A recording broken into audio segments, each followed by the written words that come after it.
Hey guys, Jacob Howard here, and today we're going to look at the brand new RaceDayQuads FPV bag. And just FYI, this video is not sponsored by RDQ. With that said, you already saw the intro, so you know how cool the bag is. So let's jump into how it rates with 5 different categories: aesthetic, price, durability, storage, and functionality. Aesthetic. First thing you will probably notice is the logo. Several people have complained about how big the logo is. I don't have an issue with the logo. In the end, RDQ needs to put their logo on it. It's out of the way and looks good, so not a big issue. The bag as a whole looks very professional and tough. It is a little smaller than I'd like, but I am 6'4", so I'm not the perfect model for a compact bag for any purpose. As far as comfortability goes, the backpack is quite nice. It has lots of extra padding throughout and doesn't dig into your back. Since I am a larger person though, the backpack would not be comfortable for long hikes or extended amounts of time, but that won't be an issue for everyone.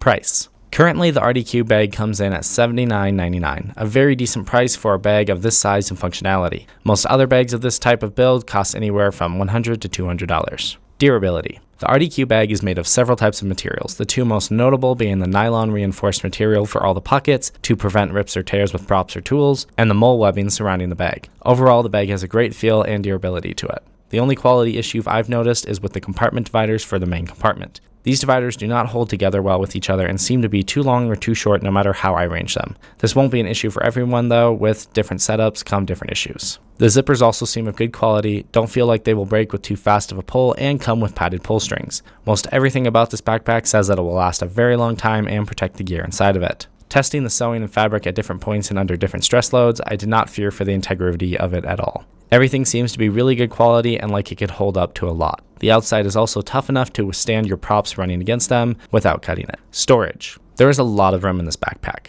I have 2 drones I use regularly on flights, my Xylo Freakstyle and Emax Hawk Pro. I have box goggles and DJI goggles with a Jumper T16 Pro. I can fit the DJI goggles and the box goggles side by side like this, and the jumper underneath. This also still gives me a little room for lanyards and stuff like that. On the sleeves on the other side of this, I have my batteries. I wasn't a fan of the LiPo battery bag that was included and didn't have room in the main compartment anyway. So I put my used batteries up top and my charged batteries on the bottom. This works fairly well. In the next sleeve over, I have props and a few other accessories and cords in the big sleeve. Then I have my antennas and tools along the bottom here. Up here, I have more of my rarely used items. We will talk about this sleeve more in the functionality part. In the pocket below the RDQ logo, I have my GoPros and the batteries. I do not usually carry a laptop with me when I go flying, so I instead use this as backup battery storage. If I keep the batteries lined up well in the LiPo bag, I can fit a few bags here without making them feel awkward against my back. As far as the outside goes, I have my Xylo and Emax Hawk attached to the outside with 2 included straps. I have a strap on the side here if I want to take out my baby hawk. I really love the water bottle pockets. They are sturdy and you can even carry larger items like monopods or tripods in them. Functionality. This is where I ran into some problems. The biggest one being the hard-lined inner pocket underneath the RDQ logo. The idea is great and the removable hard case works well, but the execution was off because if you look inside the sleeve here, you cannot use this section at all if you have anything in the above sleeve or if you use the hard case. So unless you always leave the inner pocket empty, you cannot use this section. I decided to store my rarely used items in this section since getting to them will not be easy. Besides this, I also feel like no real solution was given for LiPo batteries for those of us who need the main compartment for goggles and transmitters. I would have gladly given up this center sleeve here to be a full LiPo sleeve for batteries. This is not a deal breaker, but something I'd love to see developed in future bags. My only other complaint would be the lack of straps. We have tons of webbing on the outside of this backpack, but only 3 straps are included.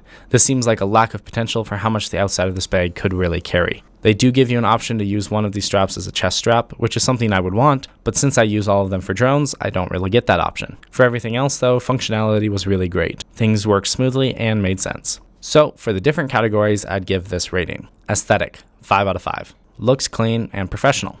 Price, 5 out of 5. Can't beat the price for what you get. Durability, 4.5 out of 5. A few issues here and there, but overall is a very sturdy backpack. Storage, 4 out of 5. Missed out on some opportunities to make the FPV journey not so difficult, but still really good. Functionality, 3.5 out of 5. With a whole sleeve being almost completely useless and needing some adjustments on other things, can't give this a perfect score.